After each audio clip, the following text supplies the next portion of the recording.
payasos que acechan, hoteles aislados por la nieve, un balde con sangre en el baile de graduación. Quizás aún no hayas leído sus más de 70 libros, pero conoces al escritor que mejor imaginó tus miedos. Conoces a Stephen King. Te damos la bienvenida a La Corte del Rey, un podcast de Penguin Random House, grupo editorial sobre uno de los escritores más importantes de la historia. Prepárate para este viaje en donde conocerás los hechos más importantes de su vida y obra. Escrito y conducido por Ariel Bossi. Estamos a solo unos días de Navidad y es el momento ideal para lo que viene. Y no tiene que ver con la historia de un Papá Noel asesino ni una tierra de Navidad siniestra como la que imaginó y plasmó Joe Hill en su novela Nosferatu. Es más bien metafórico. Llegamos al momento en donde Stephen King recibió lo que tanto deseó durante tanto tiempo: el despegue de su carrera como escritor profesional.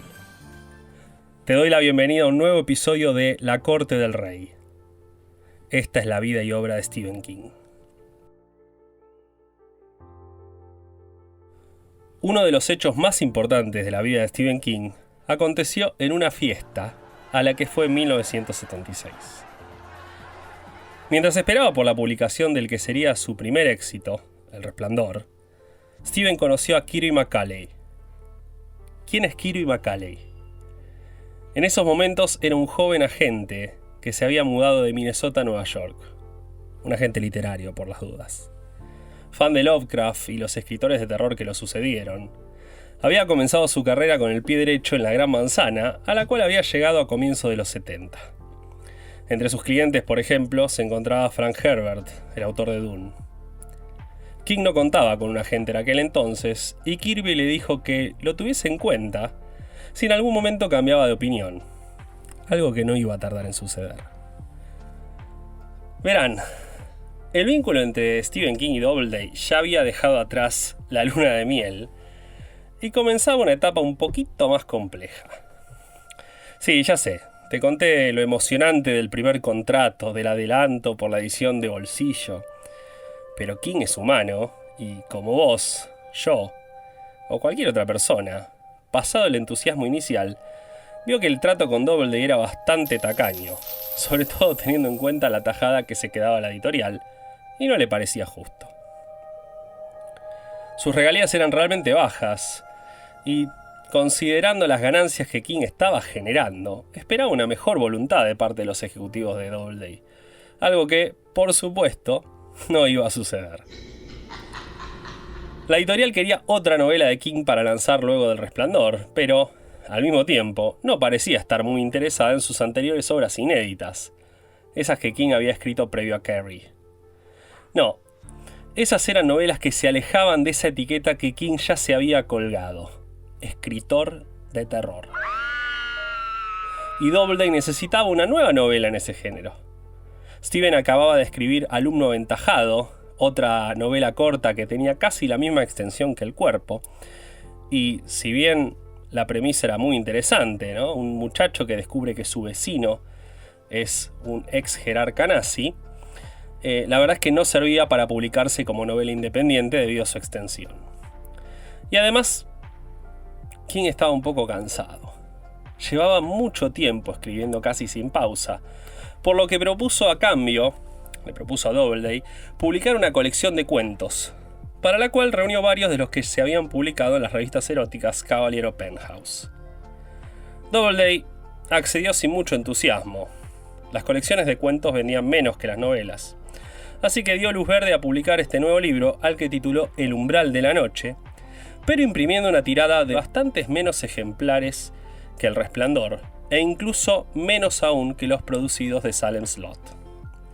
El resultado: tuvieron que imprimir la segunda tirada de urgencia, puesto que el público había hablado fuerte y claro. Querían leer más y más obras de Stephen King.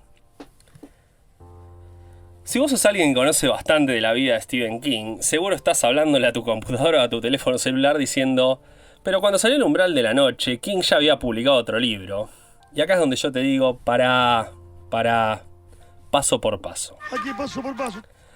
Hagamos como Stephen, a quien le gusta escribir esas historias laterales que los editores suelen cortar, pero los fans amamos, y volvamos a esas novelas inéditas de las que te mencioné antes. The Aftermath, la consecuencia, era la primera y quedaba completamente descartada. Su escritura era muy juvenil y a años luz de Carrie, Salem's Lot o El Resplandor. Esa otra que King pensó que sería un éxito y tituló Sword in the Darkness, La espada en la oscuridad, no era muy buena y encima corría un riesgo grande. Tenía ciertos pasajes que bien podrían haber hecho pensar a la comunidad lectora que Stephen King era racista. También quedó descartada. Pero, ¿qué pasa? ¿Qué hay de La larga marcha, Carretera maldita, El fugitivo y Getting It On? King confiaba en ellas, pero Doubleday no iba a interesarse. Así que decidió enviarlas a su editora en New American Library, el sello que publicaba sus obras en bolsillo. Tratando de ser cauteloso y no alejarse del tipo de obras que venían publicándose con su nombre, la decisión de King fue que salieran bajo un seudónimo. Y comenzarían con Getting It On, a la que le cambió el nombre y llamó Rabia.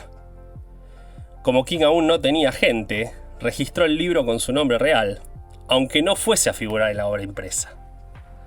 Inicialmente pensó en utilizar el nombre Guy Pillsbury, pero no iba a guardar mucho misterio. Era el nombre de su abuelo y alguien lo descubriría pronto.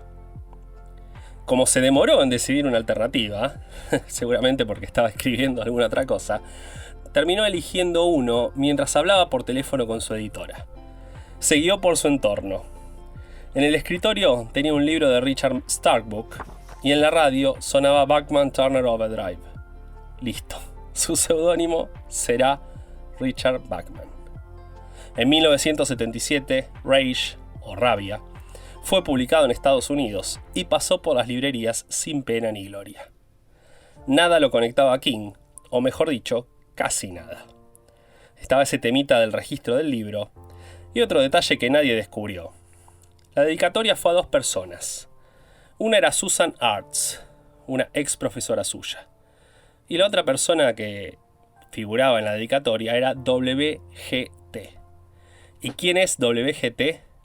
Es William Thompson, Bill. Esto recién lo supimos hace apenas unos años, cuando el propio editor lo contó en una entrevista. Luego de Rabia, New American Library publicó La larga marcha en 1979, siendo el que tuvo mejor performance, ya que llegó a tener una tercera tirada, Carretera maldita y El fugitivo, ambos ya en la nueva década. Ya te voy a contar en el próximo episodio sobre estos, Maleficio y El fin del secreto.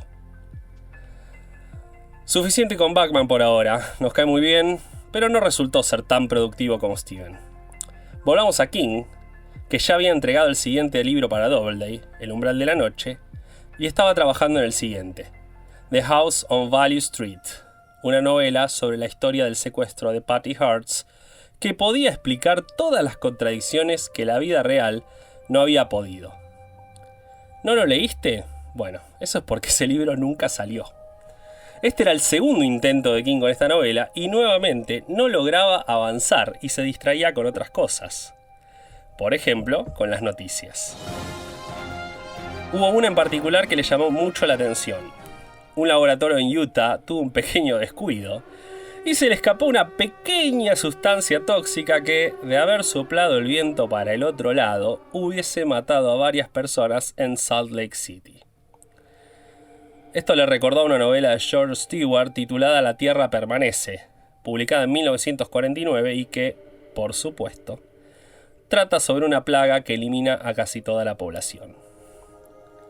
Con estos dos hechos en la cabeza, le prestó especial atención a una radio que pasaba gospel, en donde un predicador repetía una frase una y otra vez. Una vez en cada generación, una plaga caerá sobre ellos. Esta frase le gustó y la escribió en la máquina de escribir. Por cierto, Steven, sinceramente no terminamos de entender qué hacías escuchando una radio de gospel con predicadores diciendo cosas así, pero bueno, cada cual tiene sus gustos. La frase, más la noticia, más su recuerdo del libro se mezclaron con la historia del secuestro de Patty Hearst. En su novela estaba Donald DeFreeze, el líder del Ejército Simbionés de Liberación, una organización de izquierda de Estados Unidos, a la cual Patty se unió, adoptando el nombre de Tania en honor a la compañera del Che Guevara. A que no te esperabas que pudiese conectar a King con el Che. King escribió: Donald DeFreeze is a black man, o Donald DeFreeze es un hombre oscuro, es un hombre negro. Lo cual no se refería a su color de piel, por supuesto. Había una foto que le habían tomado durante el robo a un banco, en el cual Patty Hearst había participado, y a Donald no se le veía bien el rostro por un sombrero. King escribió: un hombre oscuro sin rostro. Levantó la mirada, y ahí estaban las dos frases que dispararon de Stand, esta novela que conocemos como La Danza de la Muerte en su versión original, o Apocalipsis en su edición sin cortes y expandida de 1990. La frase de una vez en cada generación una plaga caerá sobre ellos, y un hombre oscuro sin rostro. King pasó casi 2 años escribiéndola. Le demandó tanto trabajo que la bautizó su pequeño Vietnam, porque siempre pensaba que en las siguientes 100 páginas iba a empezar a ver la luz al final del túnel. The Stand, o La Danza de la Muerte, resultó ser un libro complicado para King. Se bloqueó en varias oportunidades y casi lo abandona definitivamente antes de terminarlo. Demasiados personajes en una geografía demasiado extensa y sin un rumbo definido. Es una versión más de la eterna lucha entre el bien y el mal, pero se le estaba yendo de las manos. O así lo creyó hasta que recordó una frase de un colega escritor: cuando no sepas cómo seguir, trae al tipo con el arma. Y eso hizo. Luego de una escena que involucra a un ropero, pudo continuar la escritura sin problemas, terminando la novela algunas semanas después. El primer manuscrito de esta obra contaba con 1200 páginas escrita con interlineado simple. Pesaba muchos kilos y la editorial dejó un mensaje muy claro: había que recortarlo. Un libro de tantas páginas requería un encuadernado especial que aumentaría el precio del ejemplar, y querían evitar eso. No era la solicitud más fácil de todas. Tanto King como Bill Thompson ya habían avisado que se iban de Doubleday. ¿Eh? ¿Qué? ¿Qué dije que se iban de Doubleday? Ah, sí. Esto fue antes de que entregase King el manuscrito. Verás, La Danza de la Muerte era el último libro que Stephen King, por contrato, tenía que darle a Doubleday. Había llegado el gran momento de redefinir el contrato, las cláusulas, y King fue muy claro. Quería $3,5 millones por el adelanto de sus siguientes 3 novelas. Bill Thompson presionó a sus jefes para que aceptasen, pero Doubleday le dijo: no, te doy 3. A lo que King hizo lo que cualquier persona haría tras pensar fríamente la situación: no aceptar nada sin hablar con alguien que sabe. Y a ese alguien lo había conocido en una fiesta el año anterior: Kirby McCalley. Por cierto, voy a dejar pasar el hecho de que acabas de pensar que cualquier persona en la situación de Stephen King hubiese aceptado esos 3 millones, casi agradeciéndolo. Kirby le sugirió ofrecerle el trato a la siguiente editorial, esa que sí sabía lo que generaban sus libros: New American Library. New American Library aceptó sin dudas, cedió los derechos al sello Viking, y así fue como King dejó de ser autor de Doubleday. Y si bien no había sido responsable, Bill Thompson también tuvo que abandonar la empresa, ya que lo consideraron culpable y le cortaron oportunidades. En 1978 renunció y fue contratado por la editorial Everett House. En esta nueva empresa, uno de sus primeros libros fue escrito por Stephen King. Sí, ya sé, te acabo de decir Viking y ahora te digo Everett House. La culpa no es mía, es de King, que siempre abre varios frentes, no solo en la ficción, sino también en su vida. Pero primero, demos un cierre a La Danza de la Muerte y Doubleday, ¿está bien? Después seguimos con esto. Doubleday le dijo que tenía que recortar muchas escenas, por lo que King y Bill Thompson se pusieron manos a la obra y recortaron un montón, casi 300 páginas. Sin embargo, el propio Bill Thompson reconoció que no quedó del todo conforme. Al día de hoy sigue pensando que la obra es demasiado larga y no estuvo muy contento con el final. Pero bueno, no dijo demasiado al respecto. Trabajó en el libro pura y exclusivamente por su relación con King, y ya habiendo comunicado su renuncia a la editorial previamente. La motivación no estaba a la orden del día. Eventualmente La danza de la muerte fue terminado y enviado a imprenta. King abandonó Doubleday, llamó a Kirby y lo contrató como su agente. Macaulay ya era conocido por ser un negociador brutal que conseguía los mejores tratos, y uno de los primeros que hizo fue que Steven tuviese un nuevo contrato por las reediciones en bolsillo de sus libros ya publicados, con adelantos de varios millones de dólares. Nada mal.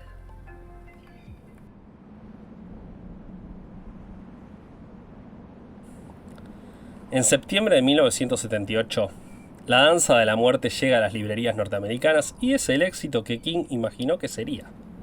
Esa caída de la civilización y la vida humana tal como la conocemos, sucedida por una sociedad diezmada que busca reiniciarse, confluye, como dije antes, en el conflicto más antiguo, según varias religiones, con dos antagonistas muy definidos. Y mientras miles de lectores y lectoras norteamericanos están sumergidos en las páginas de la novela, empieza octubre y a los puestos de revistas llega un nuevo número de la revista Fantasy and Science Fiction, una pequeña publicación que incluye historias de terror, ciencia ficción y fantasía. Es su aniversario número 29 e incluye una historia de Stephen King que comienza con una frase imposible de olvidar. Y vos ya sabes de qué frase estoy hablando, ¿no? El hombre de negro huía a través del desierto y el pistolero iba en pos de él. Ese número de octubre publicó el primer capítulo de una obra en progreso y se tituló El pistolero. Aquellas personas que se enteraron de su existencia y pudieron leerla tuvieron que esperar casi 2 años para la siguiente parte. Pero sobre eso te voy a contar más adelante. ¿Qué hizo Stephen King mientras tanto? De todo. Escribió, por supuesto. Luego de entregar La danza de la muerte se sintió un poco bloqueado, como que ese libro gigante le había quitado demasiada energía.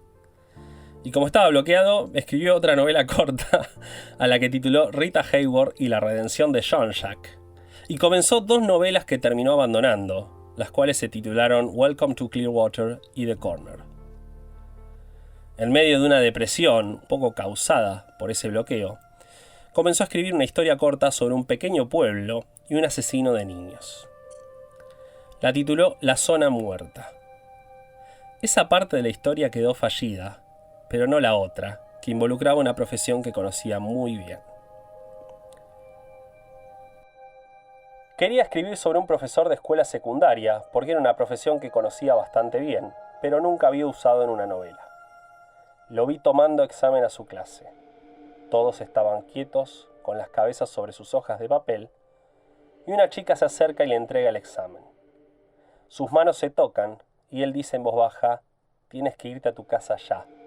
Está prendida a fuego». Y toda la clase se queda mirándolo. En este punto, King se bloqueó, por lo que dejó de lado el manuscrito y comenzó otra novela, Ojos de Fuego, de la cual escribió 1/3 de un tirón. Se sentía medio desesperado por terminar con ese bloqueo y poder completar una novela, y debido a ello sintió que, inconscientemente, había vuelto a una obra anterior. Se dio cuenta que una escena se parecía demasiado a otra escena de Carrie, así que suspendió la escritura y volvió a la zona muerta. Era bastante deprimente. King tenía casi 30 años y ya comenzaba a repetirse a sí mismo. Cuando se volvió a trabar en la escritura de la zona muerta y releyó lo que había escrito de Ojos de Fuego, se dio cuenta que no solo no era tan similar como creía, sino que incluso era mejor que Carrie. y ahí hizo las paces con sí mismo y decidió que no estaba mal volver y amplificar o expandir los temas que le interesaban. La Zona Muerta nos presenta a Johnny Smith, un profesor que, luego de un accidente, permanece en coma durante 5 años, hasta que finalmente despierta en un mundo donde quienes lo rodeaban tuvieron que seguir adelante. Una metáfora perfecta de la pérdida de la juventud, algo entendible si tenemos en cuenta que Stephen King estaba acercándose a los 30 años. Y sí, cuando despierta del coma, descubre que puede ver el futuro de una persona al contacto, ya sea directo o indirecto, a través de un objeto. ¿Un don o una maldición? Eso lo dejo a tu criterio. Además de ser una novela increíble que nunca voy a dejar de recomendarte, La Zona Muerta fue la primera en ambientarse en Castle Rock, una de las locaciones a las que volveremos en bastantes obras futuras. Llega 1977 y este fue un año con picos y valles. El 21 de febrero nació su tercer hijo, Owen. Luego se publicó El Resplandor, su primer éxito. Pero todo el asunto con Doubleday lleva a King a pensar en un cambio, y decide que sería una buena idea mudarse a Inglaterra. Alquila una casa en donde planea escribir una buena historia de fantasmas, pero toda la experiencia resulta bastante fallida. Ni él ni Tabitha se acostumbran al nuevo país, y luego de solo 3 meses regresan a Estados Unidos. Stephen adquiere una casa en Lovell, en Maine, rodeada del bosque y con vistas al lago Quezar. De toda la experiencia en Inglaterra se trajo algo muy bueno. Una amistad con Peter Straub, con quien en muy poco tiempo comenzó una colaboración que también resultó ser inolvidable. Bueno, te prometí volver a ver Ed House, la nueva editorial de Bill Thompson. Ya estamos en 1978 y Bill necesitaba comenzar con el pie derecho. Stephen King tenía un contrato activo con New American Library, por lo que toda obra de ficción iba para ellos. Y la clave estaba ahí: ficción. Thompson encontró el agujero legal en el contrato. Si King escribiese un libro de cocina, de viajes, de lo que fuese que no caiga en el campo de la ficción, Everett House podría publicarlo. Así que se lo propuso. Y el momento no podría haber sido mejor. Stephen King accedió a volver a la universidad como profesor durante un año, pensándolo como una suerte de devolución, ¿no? De devolverle un poco lo que había recibido, dando clases sobre escritura creativa y hablando regularmente sobre el género terror, revalorizándolo más aún de lo que venía haciéndolo gracias a sus novelas. Bill le dijo: escribió un libro sobre el género. King lo hizo, se tituló Danza Macabra, y no es La Danza de la Muerte, son títulos diferentes. Y es un ensayo brillante y muy completo sobre el género. Everett House lo publicó en Estados Unidos en 1981, y al día de hoy sigue siendo muy elogiado por sus lectoras y lectores. Y yo soy uno de ellos. Danza Macabra, si te gusta el terror, tenés que leerlo. El hecho de que Stephen volviese a la universidad resultó en otra mudanza más. Y ya no sé cuántas van. En vistas de evitar viajes largos, la familia alquiló una casa en la ciudad de Orrington, en las afueras de Bangor. La casa lindaba con una ruta bastante traicionera, en la cual fallecían varios animales atropellados por los camiones que circulaban a gran velocidad. Su hija Naomi tenía un gato llamado Smacky, y pasó lo que temían que pasara. Un día, su vecino lo llamó por teléfono para decirle que le parecía que su gato había sido atropellado. Tuvieron que decirle la verdad a la pequeña. Lo enterraron y, por supuesto, la semilla de esa historia terrible e inolvidable de King se plantó con ese gato muerto. El hecho de que un día su hijo Owen se acercó peligrosamente a la ruta pero fue alcanzado por Stephen antes de que llegase a ella, también lo tuvo bien presente a la hora de escribir la única novela que Tabitha, al leerla, le dijo que no le gustaba y que no quería verla publicada. Titulada Cementerio de Animales, Stephen decidió hacerle caso a su esposa y la guardó en un cajón de su escritorio. Ya sé que querés saber más acerca de esta novela, sobre todo luego de que el gran Guillermo del Toro mencionara hace poco que le gustaría adaptarla. Ah, y por cierto, Andy Muschietti expresó el mismo deseo hace algunos años.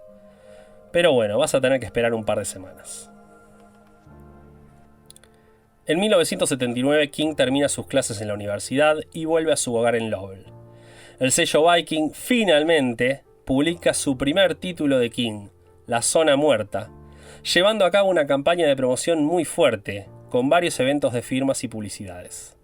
King ya era toda una celebridad. También se había publicado en bolsillo El Resplandor y vendería, para el momento del estreno de la película, más de 2,5 millones de copias. Y llegó el momento de que te cuente sobre eso que estás esperando desde que empezó este episodio: el cine. Como recordarás, el cine tiene un papel muy importante en la vida de Stephen King. Lo fue como inspiración durante su niñez y juventud, también lo sigue siendo en la actualidad, por supuesto. Y tuvo mucho que ver con su explosión como autor. O sea, no es casualidad que existan más de 50 películas, series y miniseries basadas en sus obras, algo que lo convirtió en el autor vivo más adaptado. Los escritos de Stephen King son, en su gran mayoría, muy cinematográficos. Él mismo ha confesado que ve las historias como películas en su cabeza. Y si sos una de esas personas que dice, las películas de Stephen King son casi todas un asco, solo se salvan 2 o 3, en los próximos episodios voy a tratar de hacerte cambiar de opinión. No voy a transformarme en abogado del diablo de aquellas indefendibles, porque las hay, pero sí voy a tratar de mostrarte que, en el imaginario colectivo, esa idea sobre la calidad de la mayoría de las adaptaciones de él está un poquito distorsionada. Y para tratar de cambiar esa idea, tengo que hacerlo desde el comienzo, algunos años antes de que Stephen King se convirtiese en el nuevo hombre de la bolsa, tal como lo etiquetó la prensa en la década de los 80. Así que sí, otro salto en el tiempo, te pido disculpas, pero bueno, volvamos a 1975. Los King se instalan en Bridgeton, en Maine, y mientras tanto, en otra parte de Estados Unidos, una copia de Carrie llega a manos de Brian De Palma, ese director cuya carrera había despegado apenas unos años antes con el film Sisters, conocida como Hermanas en España. Sisters. They were once one in body, and perhaps one in mind. Y Las Siamesas Diabólicas en Latinoamérica. Brian De Palma quiere adaptar Carrie y casi en simultáneo Warner Bros. Adquiere los derechos para adaptar Salem Slot. Casi que podríamos decir 2 por el precio de una. Por supuesto, Steven cobró su parte, aunque fue bastante menos de lo que había recibido por los libros y mucho menos de lo que podrías imaginar. No te olvides que te hice volver a 1975 y King no era el King que conoces hoy. Los directivos de los estudios tenían bastante más poder sobre él. Y, a decir verdad, Steven no tenía demasiada voz ni voto. De hecho, por ejemplo, King quiso y propuso que Salem Slot fuese una película dirigida por George Romero, y Warner medio que dijo, sí, es buena idea, pero no. Y eso fue una gran lástima, ¿no? La primera adaptación de King pisó muy, pero muy fuerte. Carrie, que había costado 2 millones, recaudó 30 solo en Estados Unidos. Fue alabada por la crítica, y tanto Sissy Spacek como Piper Laurie fueron nominadas al premio de la Academia en 2 categorías diferentes.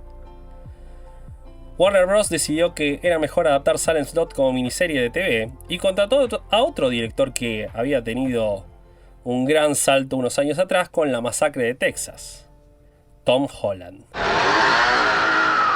La miniserie se estrenó en el año 1979, contó con el protagónico de David Soul, Hutch en Starkey Hutch, y tuvo una más que positiva recepción por parte de los televidentes. Incluso al día de hoy sigue siendo muy pero muy elogiada. Y con esto llego al elefante en la habitación. Tengo que hablar de la adaptación del Resplandor, tengo que hablar de Kubrick, de Jack Nicholson, del final que habían planeado los productores en donde Jack mataba a Wendy, y de un Stephen King que se topó con el primer trago realmente amargo en su ascendente carrera. Todo esto y más en el próximo episodio. Aquí concluye nuestro capítulo de hoy, de La Corte del Rey, un podcast de Penguin Random House, grupo editorial sobre la vida y obra de Stephen King. Escucha un nuevo episodio el primer y tercer martes de cada mes a través de Spotify, Apple Podcasts o en tu plataforma de audio favorita.